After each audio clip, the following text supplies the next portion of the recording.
Hello বন্ধুরা, রাধে রাধে। তো আজকে সকালবেলা ঘুম থেকে উঠে ব্রাশ করে ঝাড় দিচ্ছিলাম, ঝাড় দিয়ে ফুল তুলতে গেলাম। আর আমাদের এই সাইডে মাঠে সবার ধান লাগানো হয়ে যাচ্ছে প্রায়। আর তোমাদেরকে যেগুলো দেখালাম অনেকটা ধান লাগানো হয়েছে, আর অনেকটা ধান লাগানো বাকি আছে। তো দেখো কত সুন্দর লাগছে না মাঠটা। এখন এই যে সবুজ হয়ে যাবে, কিছুদিন পর আবার অন্যরকম কালার হয়ে যাবে। তো ফুল দেওয়ার জন্য হ্যালো বন্ধুরা, রাধে রাধে। তো আজকে সকালবেলা থেকে ভিডিওটা স্টার্ট করছি। সকালবেলা মুখ ধুয়ে ঝাড় দিচ্ছিলাম, ঝাড় দিয়ে একটু ফুল সাজিটা নিয়ে একটু ফুল তুলতে যাব, কারণ একটু পরে তো পুজো দিতে হবে, সেই কারণে ফুল তুলে আনছিলাম।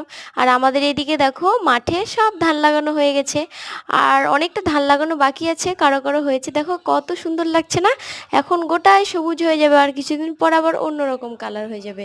তারপরে দেখো এখন ফুল তুলে নিচ্ছিলাম।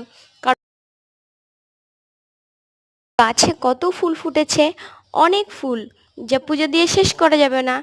আর বেশি ফুল হলে না পুজো দিতেও ভালো লাগে, আর অল্প ফুল হলে কেমন জানি একটা লাগে।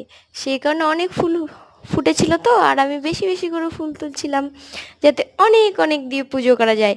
আর পাশের বাড়ির ভাইটা আমাকে দেখতে পেয়েছে, দেখতে পেয়ে এসে আবার বলছে, দিদি তুমি কি করছো?